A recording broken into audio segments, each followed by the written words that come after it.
Hello and welcome. My name is Danette FM and welcome to this season of Adapt with Danette FM.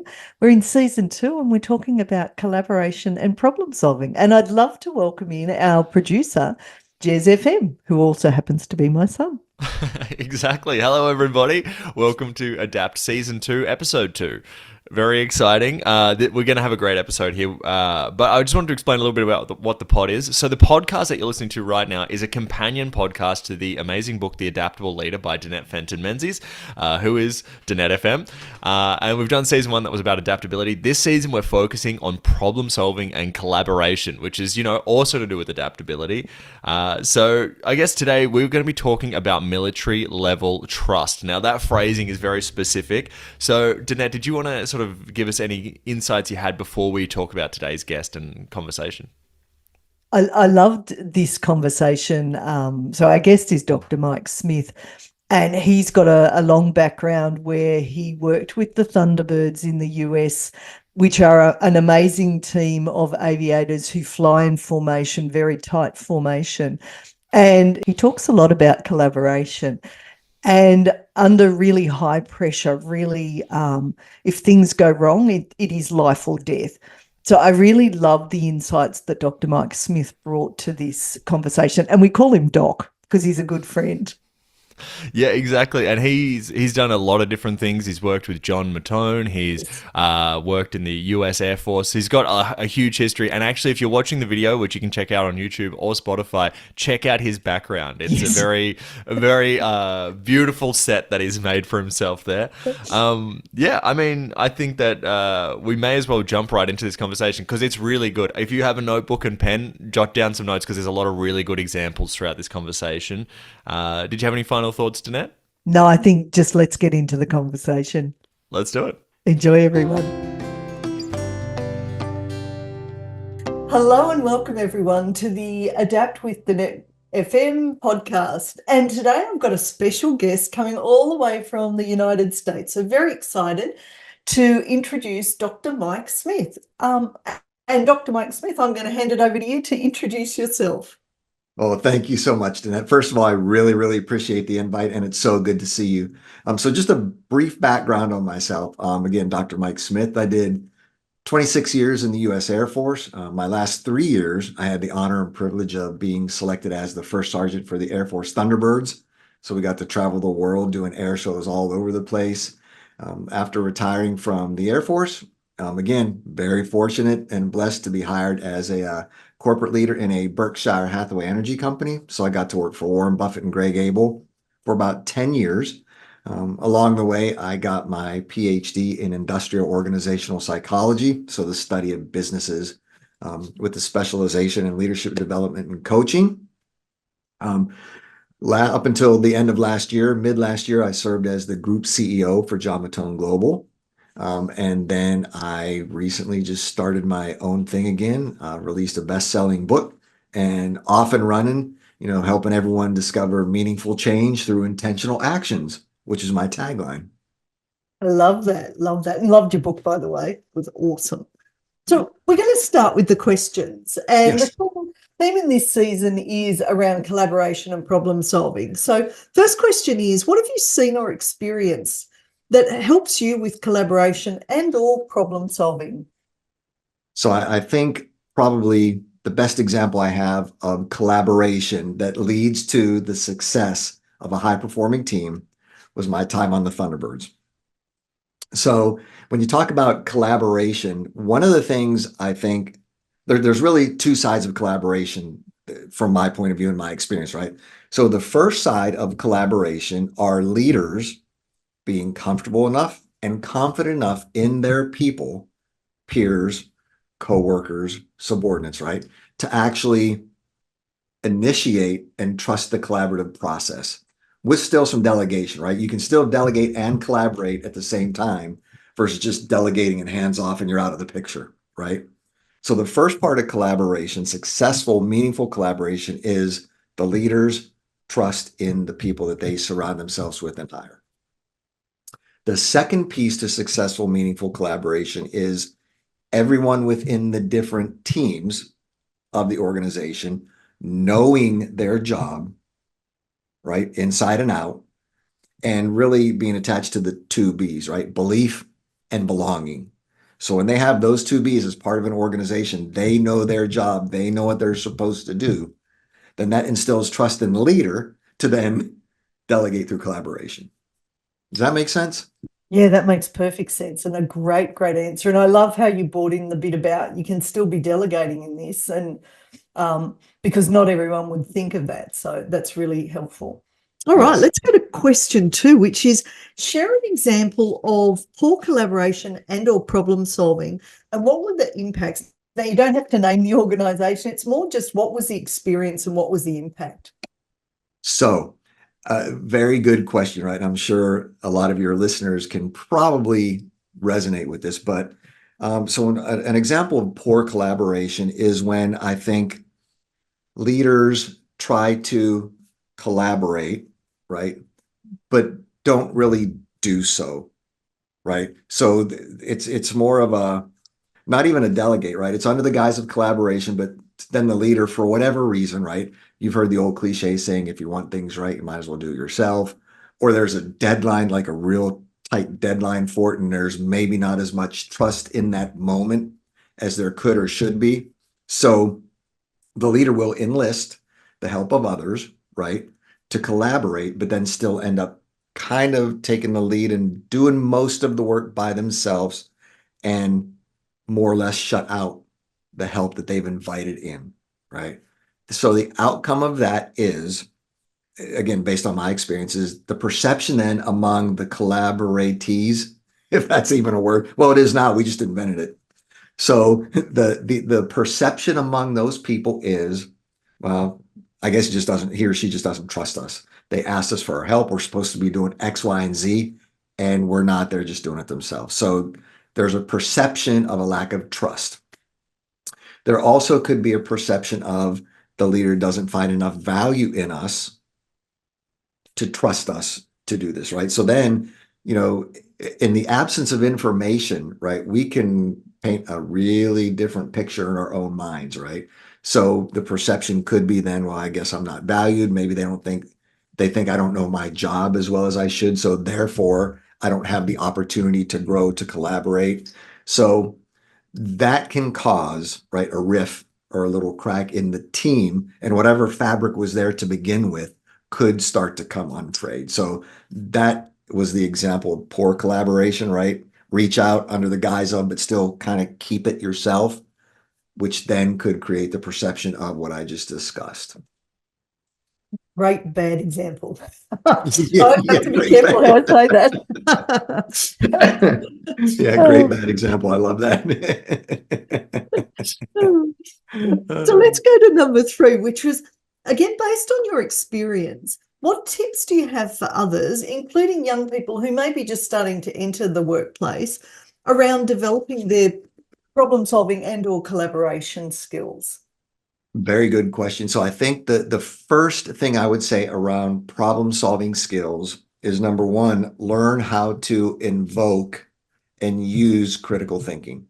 So when we talk about critical thinking, right, what we mean is making decisions based on greater criteria, devoid of emotion, right? So logic versus delusion, objective versus subjective, right? And so we're taking emotion out of it. Critical thinking that can really, really amp up problem solving skills. The second thing I would say is to really become an expert at what you're doing, right? Never be afraid to learn, ask for help, grow, evolve, step out, because all those things, the more skilled you become, the more you know, will then enhance and amplify your critical thinking. And then when it comes to collaboration, I would say, especially on the part of maybe someone who is in an informal leadership position or not a leadership position at all, but wants to grow, do not hesitate or be afraid to go to the leaders and ask for the opportunity to collaborate. But when you do that, don't just go and ask the question just to ask the question. Ask the question and then kind of paint the picture of the value that you can bring and why you're so interested in collaborating. Because then that paints a picture for the leader of you have a vested interest, you have a purpose, you really want to contribute, and you want to provide meaningful value. That's my story, and I'm sticking to it. I love that answer. And I love that you covered both parts as well. This morning I've been studying ethics. And so it's part of being an accountant, and it's something that you need to come back to regularly because the marketplace changes. And I really like that bit about it not being subjective, etc., that you're taking that time to do the critical thinking, because if we don't do that, sometimes we end up going down a slippery slope from an ethical perspective as well. Yes. I love that answer. Yeah, because I mean, we know that logic is used for decision making and emotion clouds judgment, and is used for motivation. So when you try to mix the two, first of all, you really can't, right? But then, like you said, it creates that slippery slope when you're subjective instead of objective. Love that. Okay, let's go to the next one. What's your favorite example of problem solving collaboration and why? So I would think, okay, so I'm going back to the Thunderbirds, right? Because again, very high performing team. Everyone wanted to be there, all A-type personalities. Very, very intense screening and hiring application process. So when I think about the collaboration, the outcome, and the why, the problem solving is, first of all, the collaboration among the team, right? When we go to an air show and hit the ground, everyone scatters like cockroaches when you turn the light on, because they all know exactly where they're supposed to be, what they're supposed to be doing, how they're supposed to be doing it to get set up for the air show, right? So that's the first thing about collaboration. Everyone trusts each other enough to know that things are going to be in position when they need to be in position. Another example, on the day of the air show, the pilots step out to the jet, get in the cockpit, start the jet up, do a quick check, and they're off. They don't look to make sure there's enough gas. They don't look to make sure the exact coordinates have been programmed in, right? They don't look to make sure there's enough smoke oil in the oil drum, because they know that their crew chiefs the night before and the morning of did all that and checked it 2, 3, and 4 times. So the level of trust is there. Also, I don't know if you knew this, but when the Thunderbirds fly the formation, the only pilot that uses their cockpit instruments is number 1, the commander leader. All the other pilots look at a spot on his or her plane. Like, so they're flying in the air doing loops, and they're looking at they're not looking what's in front of them. They're not looking at the altimeter, not looking at the speed. They trust that when the boss is calling the commands, they do that. So that's the whole collaboration at a higher level. The problem solving skills is, and this is what I love about that, it's the proactive planning for contingencies that might happen when you're out in the field. So as an example, the crowd doesn't know this, but we park spare jets at the end of the taxiway, like, when the Thunderbirds take off and start to go down to prepare to launch and take off. Way down out of the view of the crowd are extra jets. So that if there's a malfunction in one or something isn't right, they don't sit there in front of the crowd and delay the show and try to fix things, right? They just taxi down to the end of the runway. Pilot hops out of that jet into the next jet, back in formation, does the startup, and might delay a couple minutes, but it's seamless to the crowd. So to me, that critical thinking and problem solving is anticipating and preparing for those things that could go wrong that would then impact the pleasure and the enjoyment that the crowd is going to get out of watching the performance. So those are two really, it's the best example I could think of collaboration and then critical thinking and planning. I love that. And a lot of people go straight into a job. They don't think about the importance of the plan, the preparation, the night before, etc. And yet that story, because it's huge risk if it doesn't, like if number 1 pilot is not looking at something and someone's following them behind, obviously there can be catastrophic events. So I love. Well, and if I could, that's what happened with the Diamond crash up at Creech Air Force Base in 1981.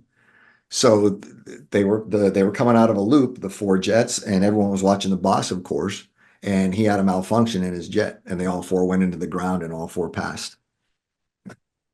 Yep. And again, of course, from that tragedy, right, a lot of changes were made and improvements, but I mean, so to your point, that's just the level of trust that you have, right? I love that. All right. Oh, love your stories. Thank you. Anything else you'd like to share, including any helpful resources that our listeners might avail themselves of?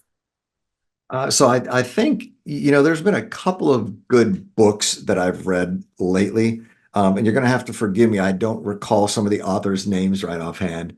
But I know The One Thing by Gary Keller and Jay Papasan is a huge, huge resource and really helping you to discover that one thing on a daily basis that you can focus on that will move the needle forward in your life and your business. And for someone like me, it was a great resource because there's a lot of pictures in there, which means a lot of pictures means less words, right? Illustration. So that was a good read for me. Another thing is The 12-Week Year is an amazing, amazing book in terms of planning, right? Looking forward, but not so far forward that you overwhelm yourself with so many priorities, long-term goals, and tasks that you don't complete half of them, right? And of course, the two books I just recently started reading is Atomic Habits and then The Culture Code. So those four books, I think, are phenomenal, each in their own content in their own right. So I highly recommend them. And of course, there's this other great book called Erasing the Line in the Sand by this awesome guy named Dr. Mike Smith. And that book is really about societal acceptance, right? Approval addiction, the need for belonging, whatever you want to call it, how that equates to a cohesive team and people feeling like they belong versus not, which then impacts performance, culture, retention, and everything else. Just had to I throw love that in. Of course. And of course, we will have a link with the podcast so that people can actually get a copy of your book too, because it's an awesome read and it's not too long either, which I really liked. So, Dr. Mike Smith, that was such an awesome interview. Anything else you want to add before we finish up? No, I don't think. Just thank you so much for your time. And again, the tagline that I always like to say is meaningful change through intentional action. So as you go throughout your day as a leader, as a person, as an employee, as whatever stage of life you're in, be intentional about making meaningful change to impact the lives of those around you and yourself. Love that. And my word for the year is intention. So Love perfectly it. aligned. That is awesome. And we didn't even talk about that beforehand. So I just thought it was the year for intention. So I was like, I yeah, really like that because it grounds us and it is way more deliberate than just sort of running around in a world that is a bit chaotic already. We don't want to big add to time. that chaos. Yeah. Yes, 100%. Can I say thank you so much for joining us on the Adapt with Danette FM podcast, Dr. Mike, and I'm sure I'll have you back on other editions. Want to send you a massive big hug because I can. Thank you. Thank you. Right And back at you. look forward to talking to you again soon. And thank you Thank all you to so all much. our listeners too. Yeah, thank you so much, Danette, and hope everyone has a great week ahead. Wow, what a great conversation. I feel like, what I liked about this one was that there's just so many good examples throughout the whole thing. Did you have any key takeaways, Danette? I loved his Thunderbirds examples and particularly about everyone knowing their role, the level of trust. So when they're flying, the only person who's looking at the panel where it tells you what's going on is the lead pilot. The others are watching a point on the plane of the lead pilot and following that. So massive amount of trust. And I liked how the preparation before the air shows is incredible. So the pilot doesn't get in the plane on air show day and check all the instruments because they know that that's what their team does. So in terms of collaboration, one of the key takeaways I got is that everyone knows their role and everyone trusts that people will do their role. So instead of looking and going, oh, has that person done that or has that person done that? And you're not really focused on your role. in this really high stakes situation, everyone has that trust that the person who's supposed to do their particular thing has done it, and they check and recheck, and they have plan Bs and Cs in place in case machinery fails, etc., to make sure that the show goes on. So I really love that. And just even docs talk a bit about critical thinking and how when it's high stress, we often get emotional. And we really need to learn to become quite logical to make sure that we are solving the right problem, particularly under high stake pressure. So yeah, it was a great conversation, and I love the resources he shared at the end too. Yes, they will be all in the podcast description. I've got them all jotted down right here.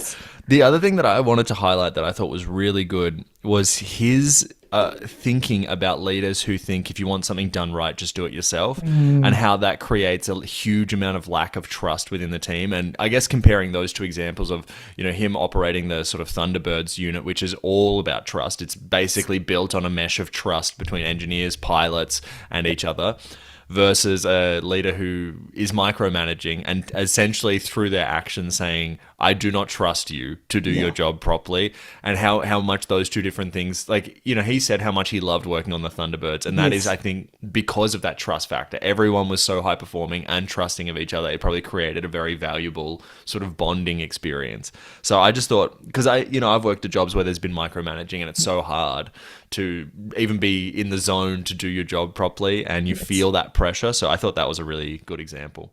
Yeah, I love that. And the wonderful thing about that, and we've talked to Doc on a Magical Learning podcast as well, is the process of debriefing after each exercise to be able to go, what worked, what do we need to improve on, etc. And the fact that, that high trust allows everyone, doesn't matter what they're ranked, to be able to speak what they've observed in order to improve the process. So it's the importance of feedback and being able to go, this is not about me. This is about collaborating with a huge high-performing team.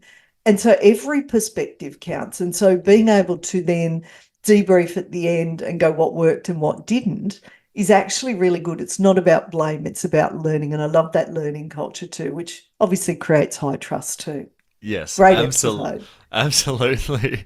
Yes. And I think it's also that sort of trust shows a level of respect also for the people, so, and if you feel respected at your work, at least that's something that you can take home and be like, okay, at least I'm feeling fulfilled. Yes. Well, let's jump. Speaking of people at work, I think we've got a question from Charlie here today. Nice. So let's see what Charlie has sent in. And to everybody, if you want to send in questions, you can send them through Spotify. We have a little section at the bottom of each episode. Feel free to send through questions. They are always very welcome. And this one's from Charlie. Okay. So Charlie says, I feel like I have the mental tools I need to solve problems, but certain things are preventing me from using them properly. I know for certain that I've got a good brain, but I fear that in some way or another my cognitive abilities are being clouded. Here are specific issues I encounter when trying to solve problems.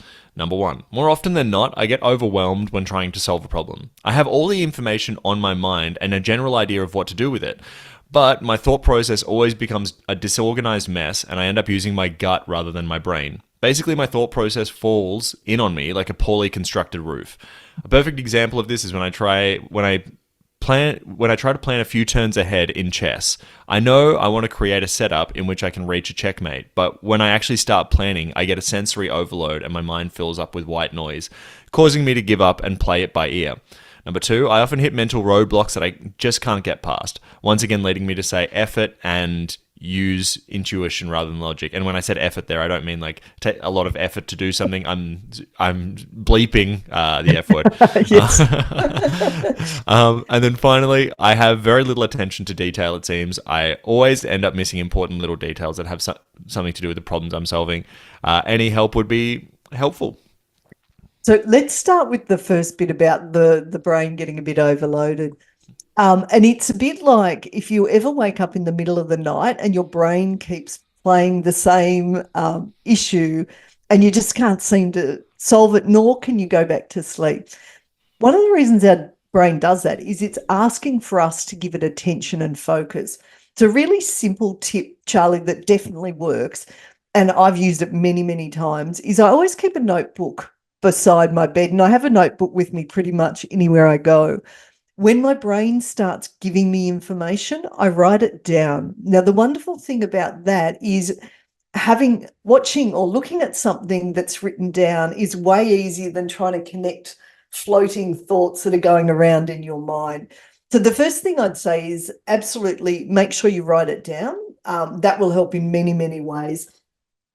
The other thing is be mindful of what you're actually doing when you're writing it down. So in order to work best with our brain, it likes to monotask, not multitask.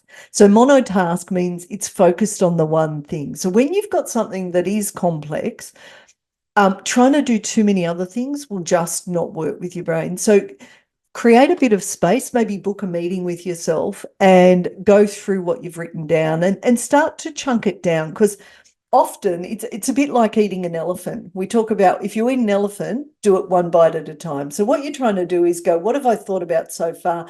Let's break those down a little bit so it's simpler to see what the process is. And using a framework around, say, problem solving or decision making, and there's a number of ones we talk about in the book and also on other editions of this podcast as well, that can help you in terms of problem solving and decision making. The second one about the intuition versus logic and quitting because you sort of go back to intuition is actually both are helpful in problem solving. So don't see one as good and one as bad. We're actually using more of our brain when we use both. Now, it is important when we use intuition to not be overly emotional, which is why bringing the logical side in can also help.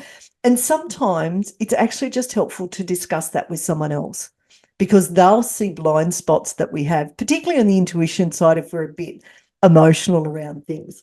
And the attention to detail, that's quite normal. There's a lot of people. So some people prefer big picture and some prefer lots of detail. So you sound like you're a bit more of a big picture person. Again, creating space to go, okay, what's the detail I need to make sure I'm across?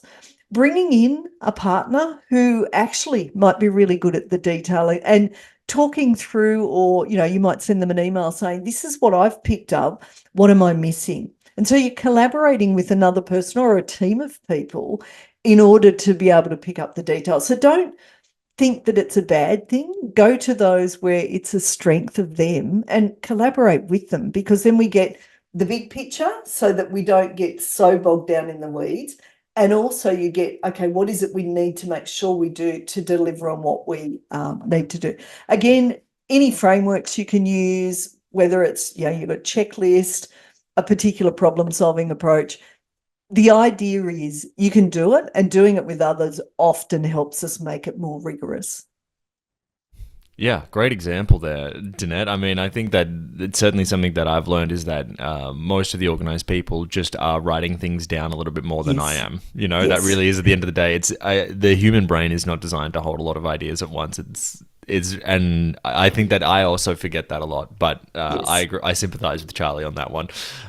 Writing it down makes things a lot easier, and it makes you also more relaxed because you're less stressed out about forgetting it. So that's good. Well, Danette, did you have any final thoughts on today's conversation and just kind of that sort of level of trust, I guess, and anything that we've talked about or Doc has talked about?